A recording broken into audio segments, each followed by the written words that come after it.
thank God for the gifts we have given in.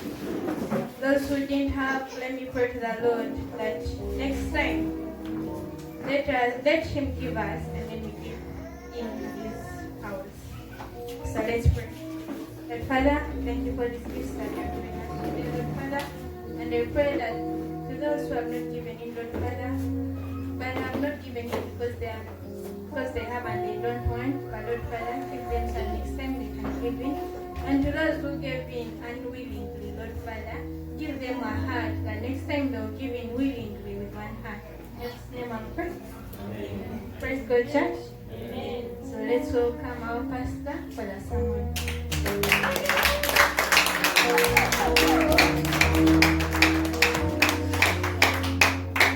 Thank you. Doreen, please come.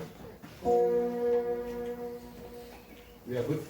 Doreen is going to lead us in one song. I'll make room for two. You and I, my Jesus. You are all that matters as we're going to worship.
by hearing from you and following what you've instructed of us.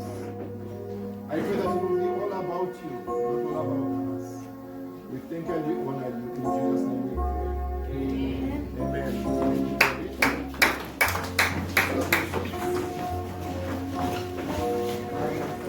mic is on. Can you increase it?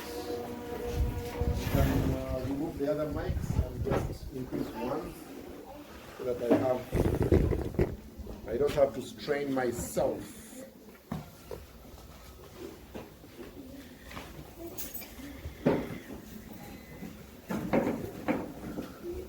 Once again, good morning, church.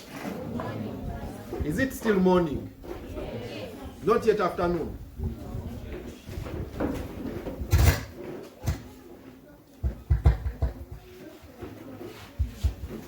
Hallelujah. Amen. Yes, we thank you for being with us and for joining us. I have had some are visitors, others have their home church. Pardon? Yes, please. I have heard that some are visitors, some have their churches where they belong. Please take back our love and greetings when you go back home.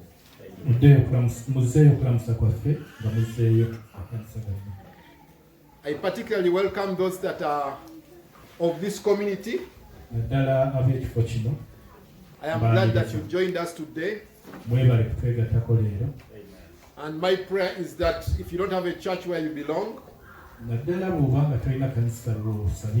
I pray that you make this your home church. And I pray that you'll be blessed as we go through the services that God has blessed us to share with you. The service of the ministry of the word, the service of worship, the service of prayer,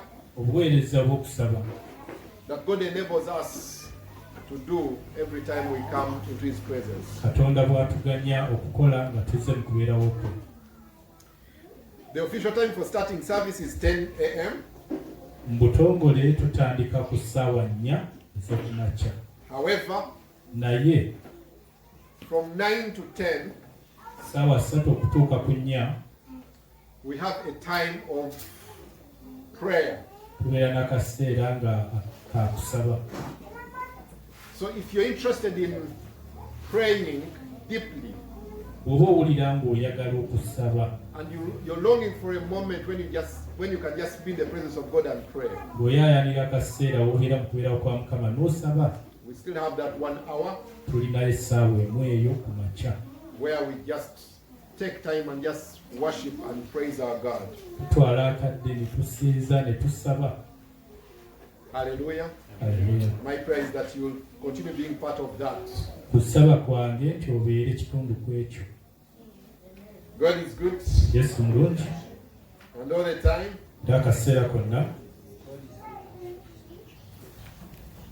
He's particularly good when you see your children leading praise and worship in church.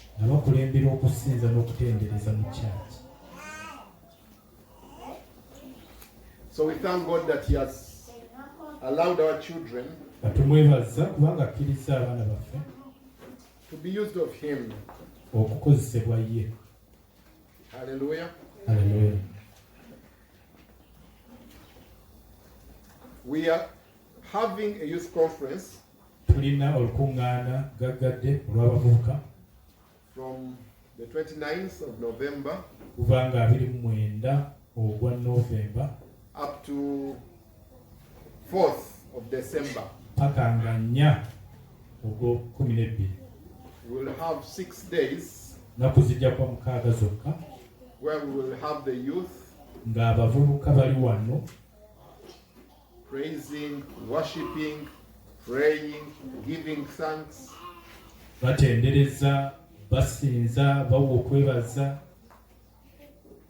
in the house of God for 6 days. mu nnyumba ya Mukama okumala ennaku 6. They'll also be taught. Bajja kusomesebwa. They'll be taught from the Word of God. Kuva mu kigambo kya Katonda. They'll also be taught skills for survival in life. Era bajja kusomesebwa eby'omu bwongo.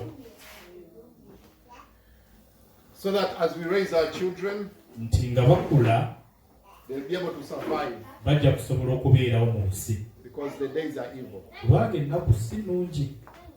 So we want them to survive. Twagala babeere balamu. That's why the theme of the conference Yensonga lwaki omutwe gwa conference is walking wisely kutambula n'amagezi. because the days we live in are evil. Kubanga ennaku ze tulimu za bulabe. Hallelujah. Hallelujah. Paul will come at the end of the service Pawulo ajja kujja ku nkomerero ya service. and will throw more light on the conference that is coming. Atuwe ekitangaala ku conference egenda okujja.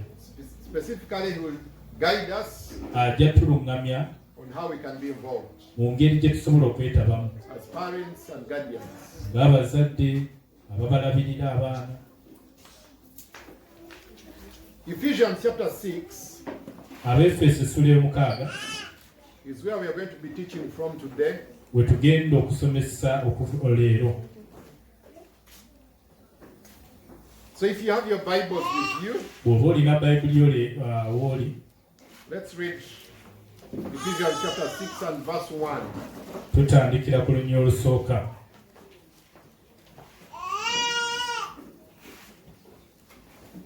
Are we there? We tuli tutuuse. Ephesians Abefeso essula ya 6 olunya olusooka. Ephesians chapter 6 verse 1. If you're there, say amen. Oba otuusewo gamba amiina ewulikikako. Waswahili yakatuukayo. Wasi watuuseyo naye bayibuli eri ku simu ya mapeesi. Let us read. Katusomewo. Children, Abaana obey your parents muwulirenga bazadde bammwe in the Lord, omukama waffe, because this is right. kubanga bwe mukola bwe mutyo mukola kituufu. Today I want to speak about obeying. Leero njagala okwogera ku kugonda oba okuwulira. And I want to start from a point of view Njagala okutandikira ku nsonga that I think most of you have never started from while reading this verse. gye mutatera kutandikirako nga musoma ekyawandiikibwa kino. So let me ask, Kambuuze, when you read, bw'osoma, children, abaana obey your parents in the Lord, mugonderenga abazadde bammwe mu Mukama, for this is right. kubanga kino kituufu okukola. What are the first things that come to your mind? Biki ebijja mu bwongo bwo? To whom is this verse addressing? Boogera n'ani olubiri luno? One, children. So when you hear children, what comes to your mind? Bwe bw'owulira ekigambo baana, kiki ekijja mu bwongo bwo? Pardon? Okay, so for you, when you hear the word children, the next thing that you hear is obey your parents. Bwe bw'owulira baana, ekiddako nti gondera bazadde. So who are the children? Kati abaana be baani? The children are us, the followers of Christ. Nagambye nti abaana beffe abagoberera Kristo. Who else? Who are the children? Omulala ani abaana be baani? Basalibwa abasajja. Those born of parents. From one verse, we are getting different definitions of the same thing. Mu lunyi lumu tufuna ekunnyonnyola kwa njawulo okw'ekintu kye kimu. Is there anyone else with a different version who are children? Abaana be baani? Yes.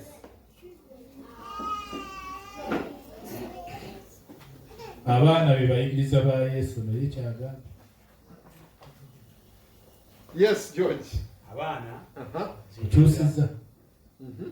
abaana z'endiga ezisumbibwa ezirundibwa kale omusumba waazo ng'ayina ziraga ekkubo zo tezisobola kweraga kkubo tebuli musumba waazo. Asoose gamba abaana be bazaalibwa abazadde kakati abaana z'endiga ezirundibwa omusumba. Yes, at the back. Anyone who still has parents. Nti abaana beebo abakyalina abazadde. Okay. Children are a blessing to everyone. Abaana okubeerekamu na One verse. Yes, Mama. Abana bazaalibwa mu maka agamulimu Kristo. boogera ku they're talking about children who are born in homes that glorify Christ. Innocent. I hope your answer is going to be innocent. Who are children? According to Uganda. According to Uganda Constitution, Yes. a child is a person aged from 1 to 18. Kusinziira ku constitution ya Uganda, omwana yoyo ali wansi w'emyaka 18. Anyone else with another view? Who are children? Abaana be baani? Yes, Susan. Abaana Mm-hmm. beebo abagondera Katonda Katonda bakola ky'ayagala. Those who obey God and do what He wills. Finally, God gives us the right answer. Abaana gezadde. Children are Yes, finally, Oscar. Abaana y'omuntu atannaba kuva mu maka gaabwe. children are those who have not yet left home. Can we now get a consensus? Nze kye mmanyi abaana Mm. beebo abaana ekizadde nga ku bamaama abali waka.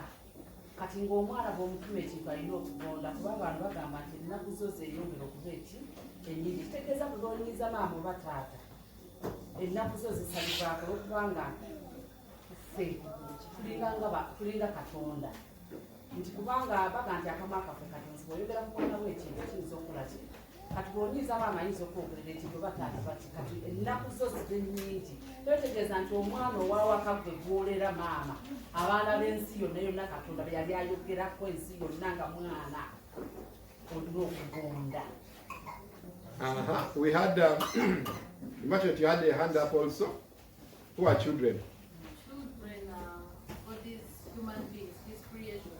Abaana beebo bitonde bya Katonda. I'm also a child of my father. Nange ndi So we don't mwana wa mama wange. children are the human beings. We don't have to baby banana. Up to now, I'm still obeying my father. Paka kati akyagondera. Yes, Paul. Even me, I wanted to add on that all of us, we are children in God. All of us. Ffenna tuli baana mu Katonda. Hallelujah. I want to go with the consensus that Paul has given us because he's the person who has spoken last. Yasembeyo okwogera. That Okwogera kitya. Okay. Anyone in flesh Buli omu ali mu mubiri is a child. Is a child. abeera mwana.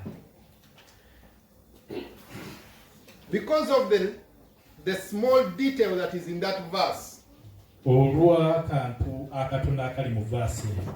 but defines for me the entire verse. Ako akannyonnyola vaasi yonna oba olunyiri lwonna. I want to go with Paul. Njagala okugenda ne Pawulo. That word in the Lord. Ekigambo ekyo mu Mukama. So when we are talking about children, Boogera ku baana, we want to focus on those twagala okuteeka essira that are in the Lord, ku abo abali mu Mukama. that belong to Jesus. Abo nga bo ba Yesu.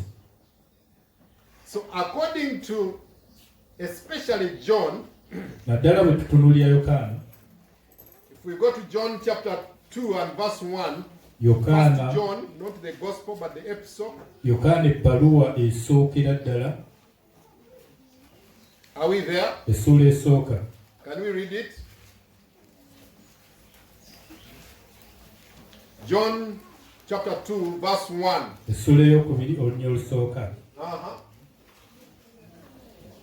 Baana bange abaagalwa, ebintu bino mbibawandiikidde mulemenga okukola ekibi. Naye omuntu yenna bw'akolanga ekibi tulina omuwolereza eri kitaffe Kristo Yesu omutuukirivu. So John helps us Yokaana atuyamba okutegeera that God is our Father okutegeera nti Katonda ye kitaffe and we are children of God. era ffe tuli baana ba Katonda. Now with that in mind, Ekyo nga tukitegedde we can as well say tusobola okugamba that children nti abaana is the church of Christ. ye kkanisa ya Kristo. Therefore, Era the church of Christ ekkanisa ya Kristo eyo must obey erina okugonda God the Father. Katonda kitaffe. So you need to be under Olina okubeera wansi the instruction and authority w'okuluŋŋamizibwa oba obuyinza bwa Katonda. for this is right. Kubanga kino kye kituufu. If you live in disobedience to God, Bw'otambulira mu bujeemu eri Katonda, that is evil. ekyo kya bulabe. That is not right. Ekyo si kituufu n'akamu. This is a letter that is written to the Gentiles. Eno ebbaluwa ewandiikibwa eri abannamawanga. It is not a letter that is written primarily Tewandiikibwa kusookera ddala to the Jews. eri Bayudaaya. So Paul is emphasizing this Agezaako okunyweza ensonga eyo because he's talking to Gentiles. nga ayogera eri bannamawanga. Who are Gentiles? Bannamawanga be baani? You and me. Nze naawe. Why are we called Gentiles? Lwaki tuyitibwa bannamawanga? Because in our history, in our background, Kubanga mu byafaayo byaffe God has not been Katonda tabadde a parent. muzadde. The Jews, Eri Abayudaaya there is no question about it. tewali na kubuusabuusa. God is their father. Katonda ye muzadde waabwe. And they don't need to be instructed the way Paul is instructing us. Era nga tebeetaaga kuluŋŋamizibwa nga Pawulo bw'atugamba. The culture, Obulombolombo bwabwe, the way of life, engeri y'obulamu bwabwe is based on the instruction and authority of God for them. yo esinziira oba eyimiridde ku kuluŋŋamizibwa Katonda kw'abawa. But you and me, Naye nze naawe, your culture, obulombolombo bwaffe ku kabira yo, your family, famire yo and your nation. ne ku ggwanga lyo. So the first thing that you think about Ekisookera ddala gwe kyolowoozaako is to think like your tribesmen. kwe kulowooza ng'abakabira yo. So some of us, Era abamu ku ffe our thought process okulowooza kwaffe, engeri gye tulowoozaamu is in our local language. eri mu lulimi lwaffe, mu kabira lyaffe. So the things that we obey immediately Ebintu bye twanguyira okugondera are the things that we have seen in our culture. bye tulabe mu kabira zaffe oba mu nnono zaffe. If a witch doctor tells a person, Omusamize bw'agamba omuntu tomorrow it is not going to rain, enkya enkuba tegenda kutwala, that person will believe it. omuntu ajja kigondera mangu. But if a pastor says, Naye omusumba bw'agamba tomorrow it will not rain, enkya tejja kutonnya, what do you say? mugamba mutya? You will not take it at heart. Ojja gamba emufere. Hallelujah. Haleluya.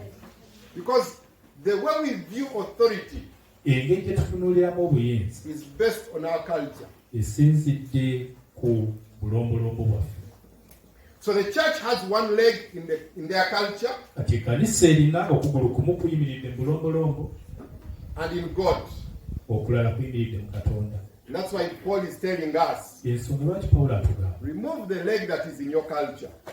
ekigere ekiri mu bulombolombo kijje eyo, Let all your feet leka amagulu go gombi be in God. gabeere mu Katonda. That means Kitegeeza ekyo your culture, nti obulombolombo bwo your way of life n'engeri y'obulamu bwo is based eyimiridde ku on God. Katonda.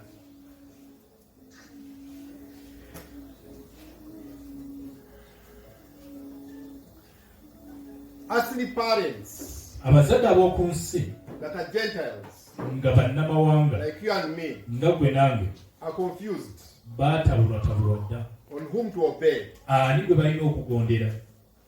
So as we raise our children, Kati nga tukuza abaana baffe we are confused tutabuddwa on what culture to raise them in. tubakulize mu bulombolombo ki. So we find we have a group of youth today Kati olwali tulina akakuukulu k'abavubuka that are confused also. nga nabo batabuddwa, They don't know tebamanyi if he's a Muganda, oba Baganda if he's a Musoga, oba Basoga if he's an Acholi, oba Bacholi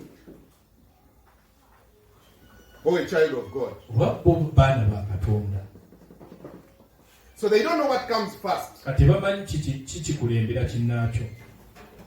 And as parents, Era ng'abazadde we have not helped. naffe tetubayambye, Because sometimes we take pleasure kubanga emirundi egisinga naffe tusanyukira of taking the culture of our tribes first. tusanyukira mu bulombolombo bwa kabira zaffe okusooka.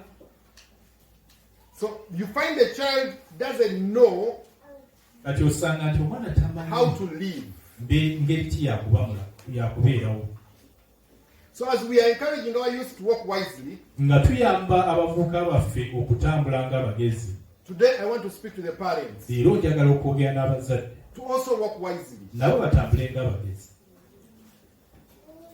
Their cultural roles Waliwo emirimu gy'obulombolombo and responsibilities n'obuvunaanyizibwa that are assigned nga byo byaweebwa boys abalenzi and girls. n'abawala.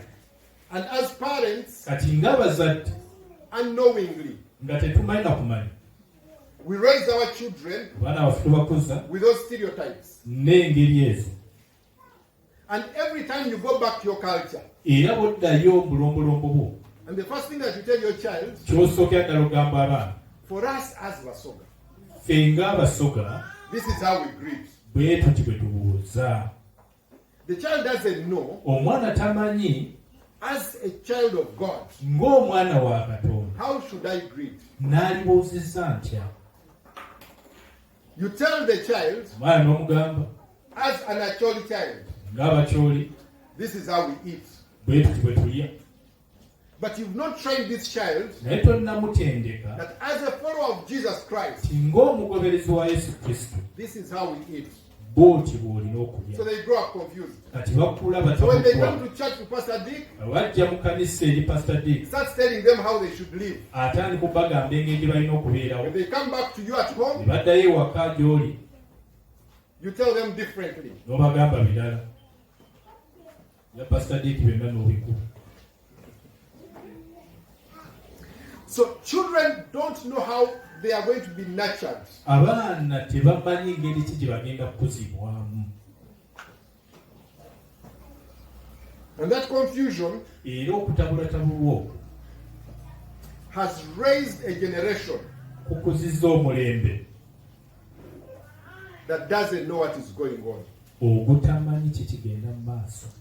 This is not the first time this is happening. Si gwe mulundi ogusoose kino It has okubaawo, been an ongoing thing. kibadde kijja kibaawo. Some of us that were youth in the 90s, Abamu ku ffe abaali abavubuka mu myaka egy'ekyenda, some kids are wondering.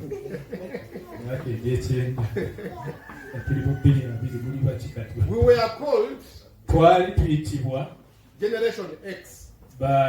omulembe X. Because even at that time, Bo mu kaseera ako we didn't know who we were. tetwamanya ki kye tuli. Hallelujah. Hallelujah. Now we have grown. Kakatukuze. We've given birth to children. Tuzadde n'abaana. Now the children, Kati bo abaana. they are called millennials. Bo babayita millennial.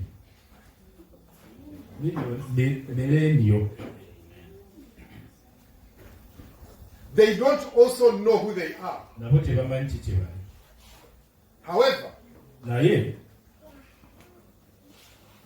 on TV, on radios, televayina ku laadiyo there's culture that is sent to them. waliwo obulombolombo obubaweebwa.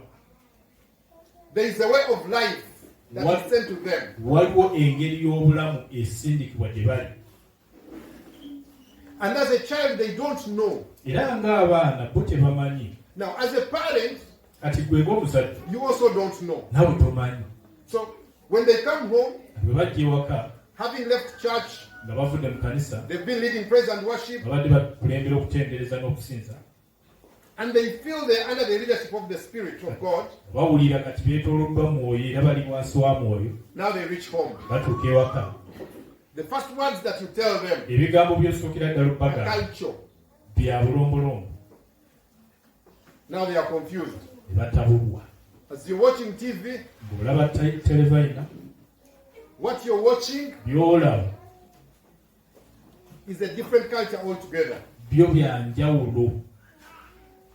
What is going through Nickelodeon, Ekigenda mu maaso mu Nickelodeon, Hollywood, Hollywood, a man is marrying a man. musajja ali kuwasa musajja munne, A woman is marrying a woman. mukazi awasa mukazi munne. Now they are confused. Kati bibatabudde.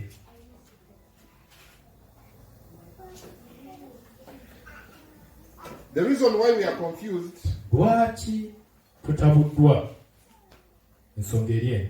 is because we don't obey God. Kubanga tetugondedde Katonda. We have not listened to the guidance of God. Tetuwuliriza kulungamizibwa kwa Katonda. Galatians chapter 3 verse 28. Agalatiya 3:28. Are we there? Oba otuuseeyo yogera.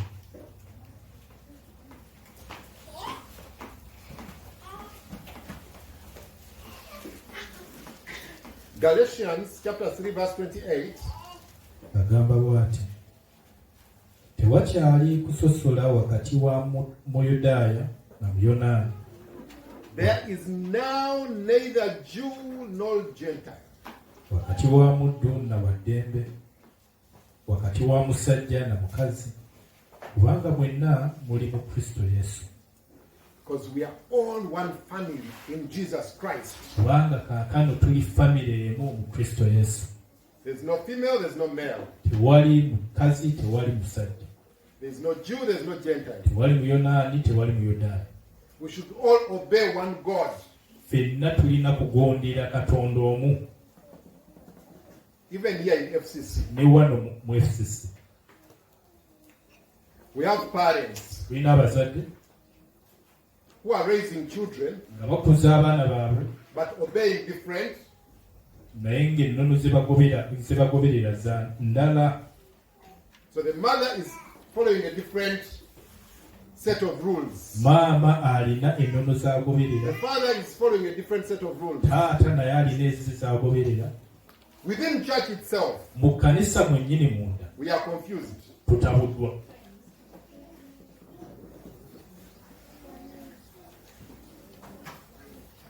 Galatians chapter 6 verse 18. Bagalatiya 6:18.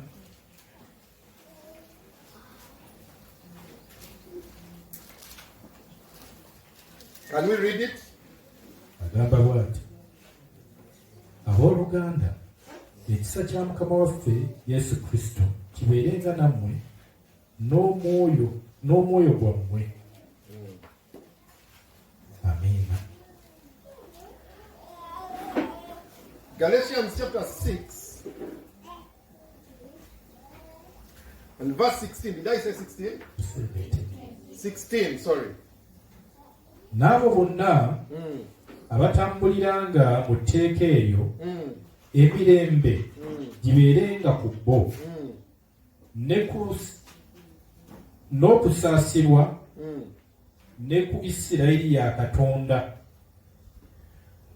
And those who walk by this rule of obeying God, Era n'abo abatambuliranga mu tteeka eryo, those who have understood abo abategedde that we have been adopted in the family of God, nti twayingizibwa mu famire ya that Katonda, we are children of God, nti tuli baana ba that Katonda, we are a new creation. nti tuli kitonde I kijja. am no longer Musoga. Sikyali I Musoga, am no longer an Acholi. sikyali I Mukyoli, am no longer a Muganda. sikyali Muganda, But I am a new creation in naye nze Jesus Christ. kitonde kijja mu Kristo Yesu.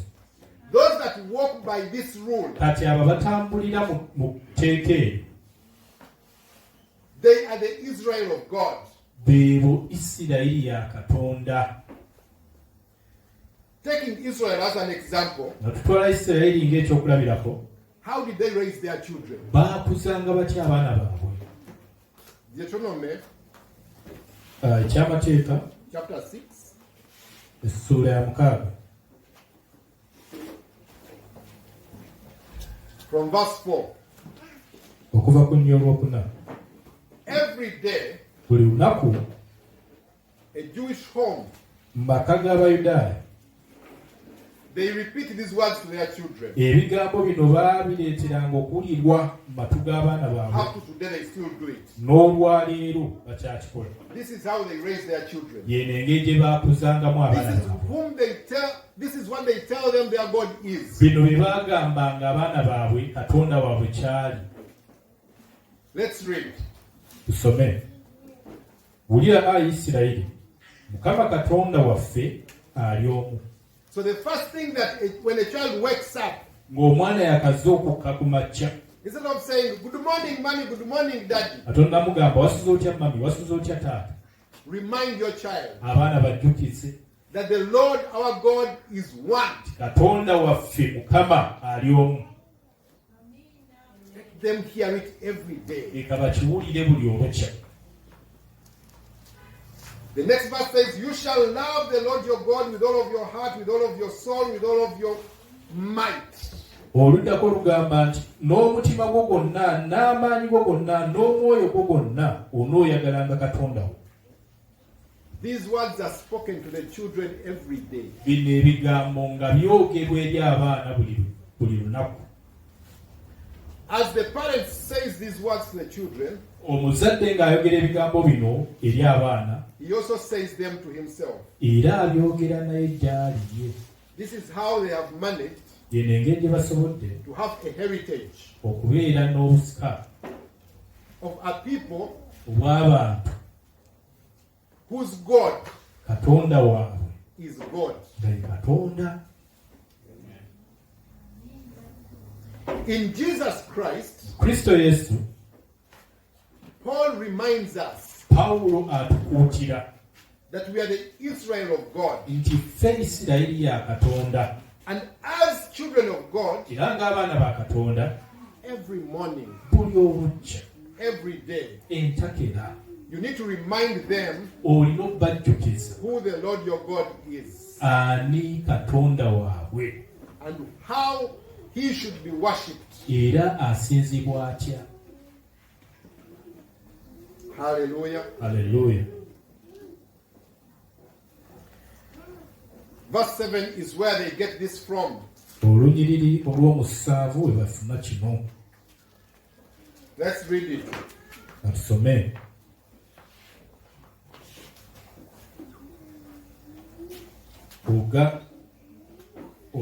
You shall teach them diligently oyigirizanga abaana bo n'obwegendereza, and shall talk of them when you sit in your house era munaabyogerangako bwe munaatuulanga mu maka, and when you walk by the way, ne munaatambulanga mu kkubo, when you lie down bwe munaagalamiranga, and when you rise. ne munaazuukukanga. So everywhere the Jew with his child, Era buli lunaku Omuyudaaya n'omwana we, the first thing he reminds him or her, kye basookera ddala okwejjukanya, the Lord our God, the Lord is one. Mukama Katonda waffe ali omu. You shall love the Lord your God Ojja mwagalanga Mukama with with all of your heart, n'omutima gwo gwonna, and with all of your soul, n'amaanyi go gonna, and with all of your might. n'omwoyo gwo wonna yenna.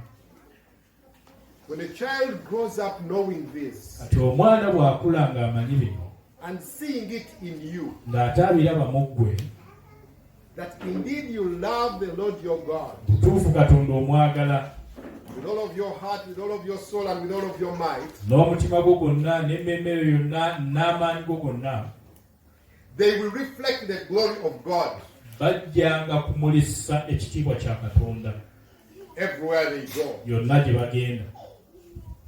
They will represent the authority of God. Bajjanga kukiikirira obuyinza bwa Katonda. They will multiply and reproduce Bajjanga kwekubyamu era bazaale the glory of God ekitiibwa kya Katonda throughout the whole world. mu nsi yonna. And this is how Era y'eno engeri our generations will change. emirembe gyaffe bwe ginaakyuka. And if it starts here in FCC, Kati bwe kitandikira wano mu FCC, what a blessing to nations. ng'omukisa gunaaba munene eri amawanga. Imagine having your child today Oba akafaanani ng'omwana wo being told every morning, buli lukya agambibwa, the Lord our God is one. Mukama Katonda waffe ali omu, You shall love him ojja mwagala with all of your heart, n'omutima gwo gwonna, all of your soul, n'omwoyo wo yenna, with all of your might. n'amaanyi go gonna. And that child grows up hearing that. Era n'akula ng'awulira ebyo, He gives birth to children, n'azaala abaana, tells them the same thing, n'abagamba bye bimu, and they also grow up, era nabo ne bakula, give birth to children, bazaala abaana, tells them the same thing. babagamba bye bimu. The whole world, Ensi yonna its culture will change. ennono zaayo zijja kukyuka. That is the purpose of the church. Ogwo gwe mulimu gw'ekkanisa. If we obey God, Bwe tugondera Katonda, our children will obey God. abaana baffe bajja kugondera Katonda. Our children will obey us. Abaana baffe bajja tugondera. Every time we disobey God, Buli bwe tujeemera Katonda, the children see it abaana bakiraba, and they also disobey us. nabo ne batujeemera. Hallelujah. Amen.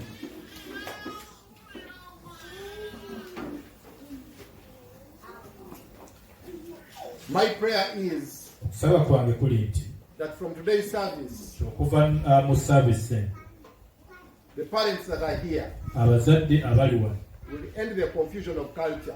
mujja kukomya okutabulatabulwa okw'obulombolombo.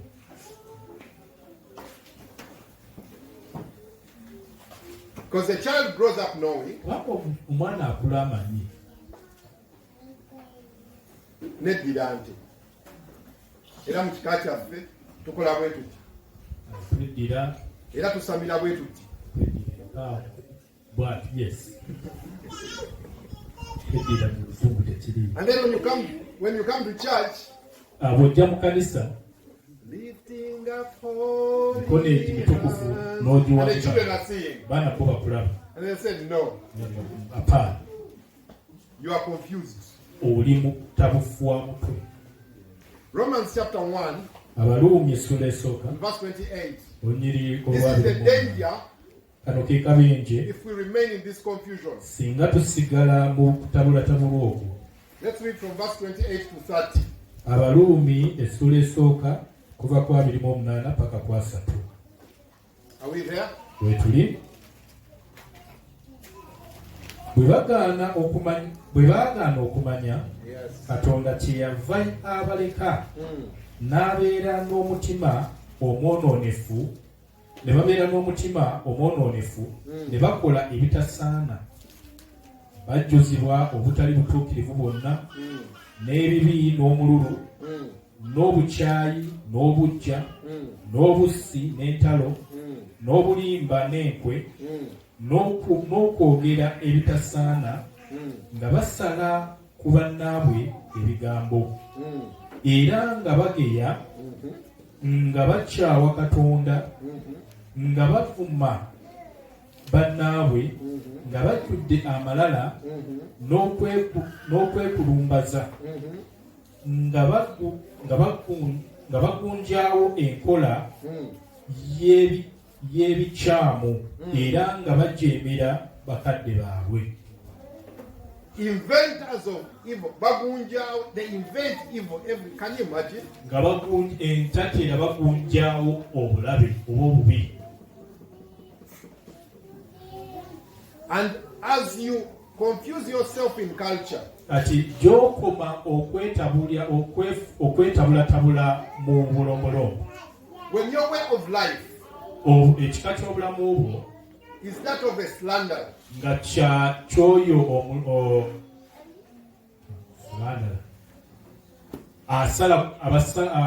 ayogerayogera asalaganya ebigambo, haters of God, ng'okyawa Katonda, if you're boastful, bw'oba ng'oli w'amalala, filled with pride, nga ojjudde amalala, you're disobedient to God, ndi mujeemu eri Katonda, and your children are going to be disobedient to you. n'abaana bo bagenda kuba bajeemu gy'oli. So we realize katutegeera from Romans okuva mu Baluumi wano that disobedience nti obujeemu to parents eri abazadde is a direct result kiviira ddala of the parents' disobedience to God. ku bazadde obutagondera Katonda. Hallelujah. Amen. There are families that I look at waliwo famire zentunuulira and I admire them. n'embeegomba When they are great, that are those 4 times? They are great parents nga jjajja babajjajjaabwe was a missionary baali bamisa and a pastor somewhere. era ne babaako we baasumba, And the 3rd generation parents kati n'abazadde ab'omulembe ogwokusatu and the 4th generation parents n'abazadde ab'omulembe ogwokuna and the current parents n'abazadde abaakaakano and their children era n'abaana baabwe are missionaries and pastors in different parts of the world. era baweereza nga bamisani mu mawanga ag'enjawulo. There is a gentleman, an old man. waliwo omusajja mukaddekadde bw'ati, He is my lecturer.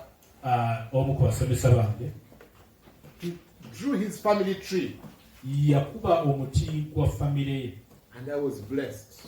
butuufu ne kimpoopoza. The number of pastors and ministers in his family bapasita are uncountable. era abaweereza ba Katonda mu famire The ye whole family was about 300 people, tebabalika bantu 130, and every one of them was ministering somewhere. nga buli omu ku bo yaweerezaako oba aweereza awantu. This is a heritage bwe buno obusika that I desire bwe njaayaanira for each and every one of you. eri buli omu ku bo. It starts with obeying God. kitandika na kugondera Katonda. Amen. 2 Timothy chapter 3 and verse 2 as I end. Timoseewo ekyokubiri essuula ey'okubiri nga bwe maliriza Says in these last days, the days that we are living in, agamba mu nnaku zino ez'oluvannyuma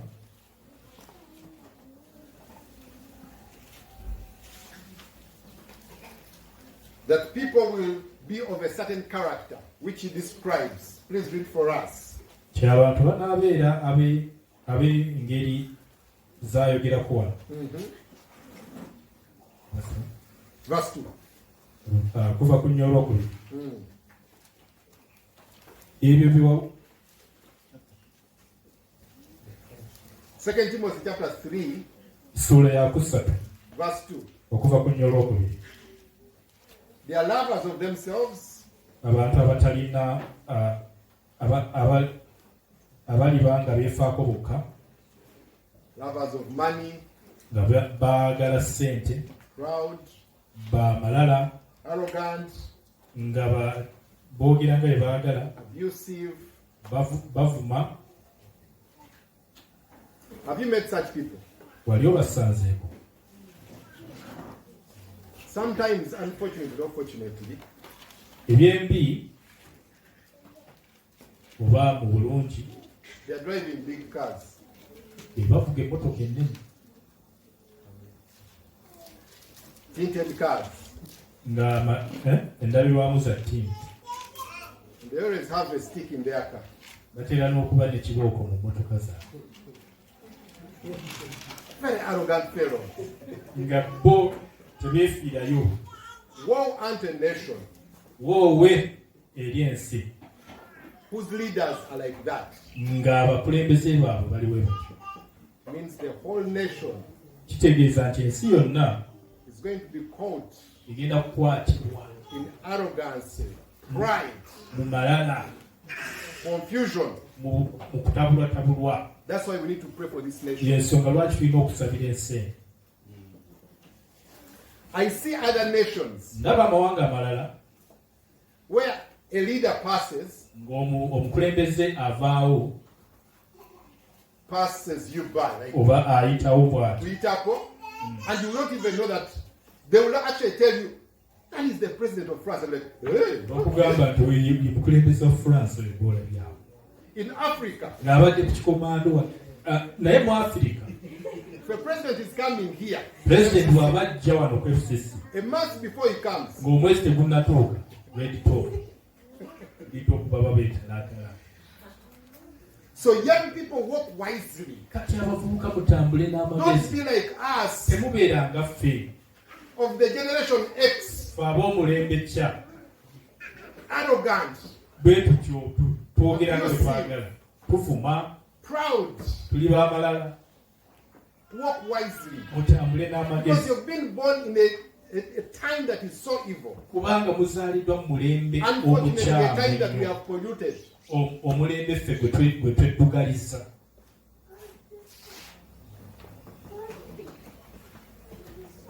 We need to break the confusion generation. Katulina okumenyawo omulembe ogw'okutabulatabulwa. For me, that is the name that I've given it. Nze lye erinnya lye nguwadde, omulembe ogutabuddwatabuddwa, omulembe ogutabuddwatabuddwa. Our hope is in you, the youth. Kati ffe essuubi lyaffe lirimu mu abavubuka. Honor your parents. Mugondere bazadde bammwe, Obey them. mubagondere mbawulire, Obey God. muwulire Katonda, Honor Him. mumugondere, Love Him. mumwagale, Depend on Him. mumwesigameko. And when you love God Kati bw'onooyagala with all of your heart, n'omutima gwo gwonna, with all of your soul, n'omwoyo wo yenna, with all of your strength, n'amaanyi go gonna, the result of that kinaavaamu is humility. bwe butowaze. Hallelujah. Haleluya.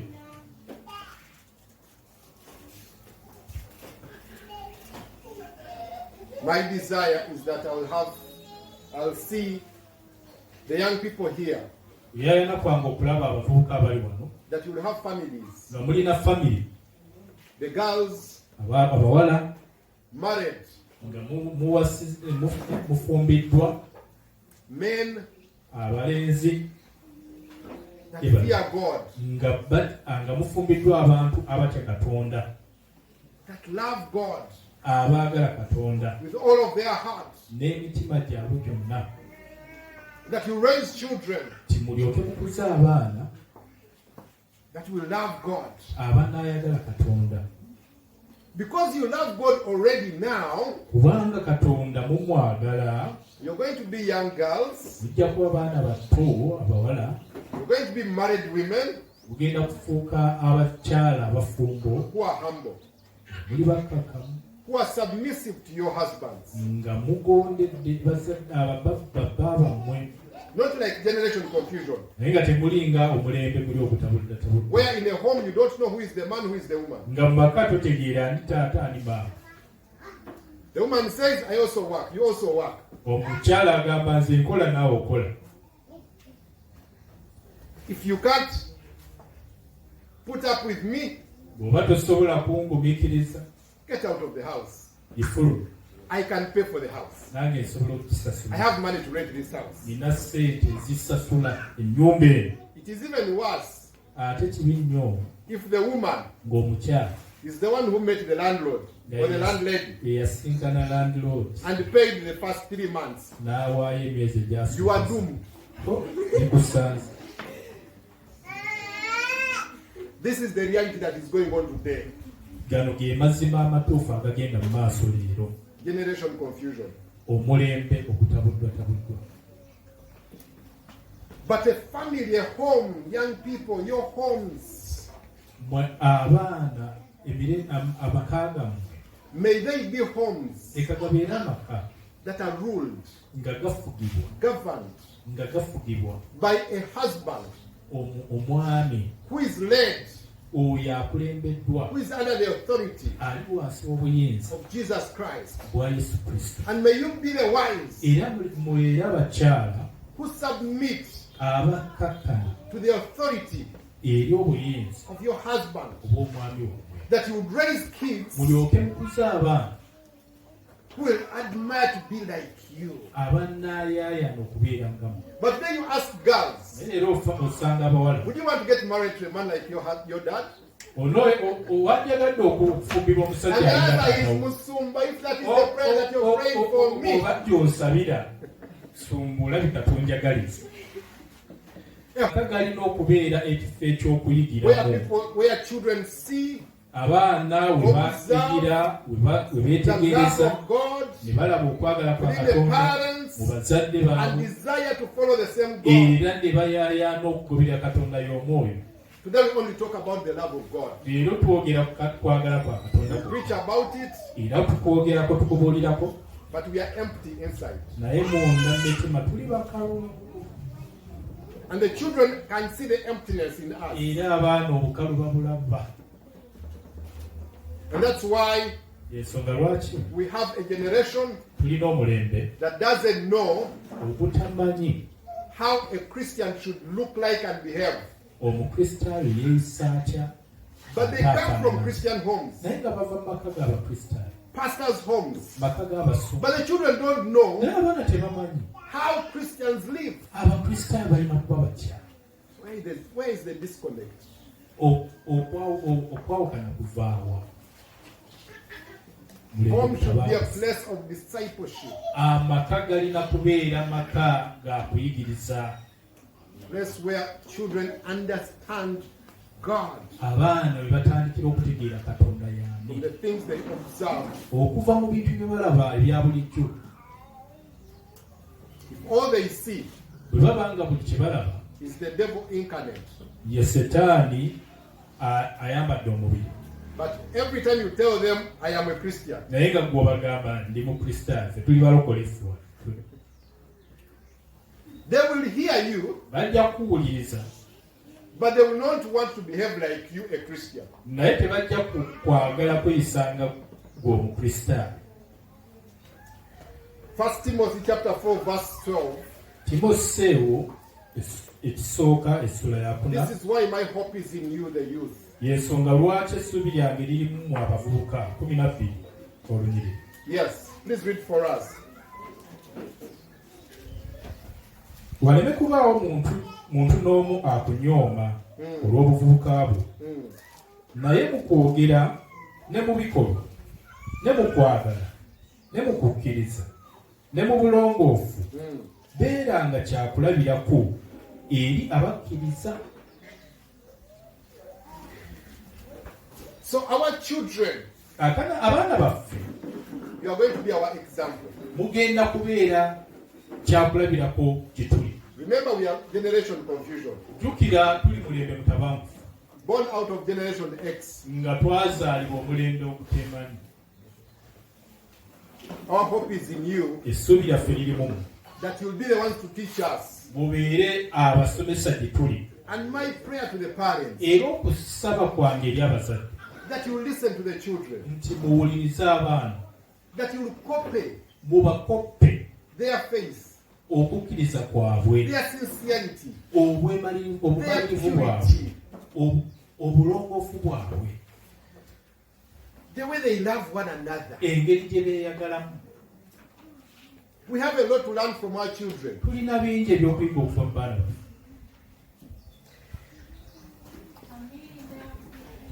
There is a child yesterday. Waliwo omwana eggulo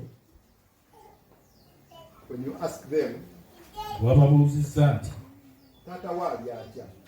how is your dad? Asking about Pastor Bob. Obuuza ku Pastor D. And the child saying the truth. Era omwana n'ayogera amazima. Ali eyo alibibye. Is there in his own world. That is how pure for them they are. Kati bo begega amazima The way they obulamu see the parent, gwe ng'omuzadde engeri gye bakulabamu. they'll tell someone else that's how you are. Bwe batyo bajja okugamba Because indeed that's how you are. bw'otyo bw'oli kuba bw'otyo bw'oli. So youth, young people, let no one despise you because of your age. Abavubuka leka waleme kubaawo akunyooma. Set an example to us the believers. Naye tuteerewo omutindo ffe In abakkiriza faith, mu kukkiriza. have you paid attention to how your child prays? Watunuddeko engeri abaana bo gye basaba noweegendereza And have you listened to yourself pray? naawe noweewuliriza engeri gy'osaba. Parents, no faith. Abazadde Mubikwate. tewali Thou kukkiriza. art good, thou art good, thou art good, thou art good. We are in poems, tontones. Thou art God. But when you tell a child, so and so pray, Bw'ogamba omuzadde oba omwana saba. come and nkwebaza olwa mami. God, I thank you for mommy. Era nsaba taata. So I also pray for daddy Alekera okuba mami empinga akomyewo. that he will stop beating mommy when he comes back home. Genuine prayer. Nga essaala eva ku ntobo ya mutima. Hallelujah. Amen. That's why Jesus said, Ensonga lwaki Yesu yagamba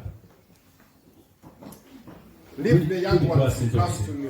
muleke abato bajje gye ndi. Do not stumble them. Temubaziiza. Let them come to me. Leka bajje.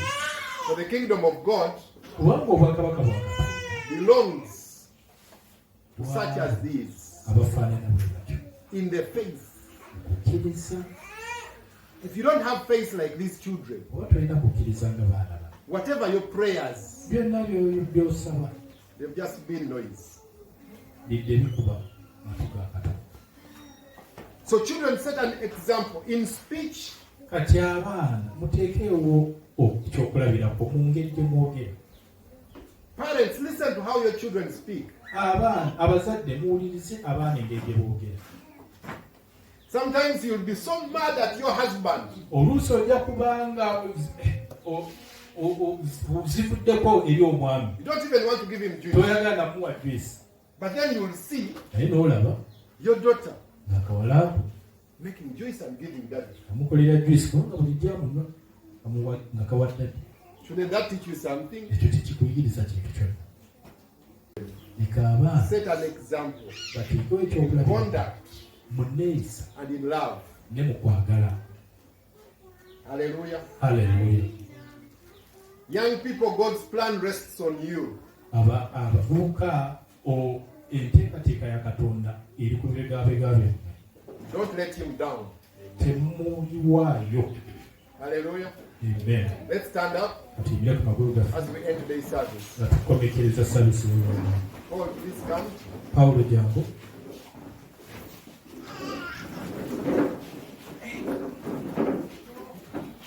As Paul comes and as the youth prepare to end today's service, I want to pray. Ng'abavubuka beeteekateeka okumaliriza service y'olwaleero. I want to pray for us parents. Njagala okusabira abazadde I want to pray for the young people in our homes. n'abavubuka abali mu maka gaffe. That God will teach us Katonda atwegereze to live by his commandments, okubeerawo okusinziira ku biragiro, to live by his statutes, okusinziira ku byatugamba, to live by his culture, okusinziira ku nnonozi, to live by his way of life. okusinziira ku ngeri y'obulamu bwe. Let us pray. Katusabe. Father, we thank you for today's word. Kitaffe tukwebaza olw'ekigambo eky'olwaleero. We thank you for what has been spoken to us. Tukwebaza olw'ebyo ebyogeddwa. May they be seeds leka bibeere ensigo of faith in us, ensigo ez'okukkiriza mu ffe that through Jesus Christ okuyita mu yesu kristo we can be better parents, tusobola okubeera abazadde abasinga ku that we can learn to obey you, our Father, tusobola okuyiga okugondera ayi kitaffe that we can be an example of godliness tulyoke tubeera ekyokulabirako ekyobwakatonda among our children, baana baffe among our community, ne mu komyunite gye tuba in our nation, mu ggwanga lyaffe and in the whole world. ne mu nsi yonna Help us as parents tuyambe nga bazadde to raise the children that you've given us kuzza abaana b'otuwadde in your image and likeness, mu kifaananyi kyo n'endabikayo that we might be naffe tubeere redeemed, seeing them and the way they love you and the way they behave around you, God, tununulwe nga tulaba engeri gye that bakuweerezaamu our faith will be revived also. nti okukkiriza kwaffe naffe kuzibwe bujja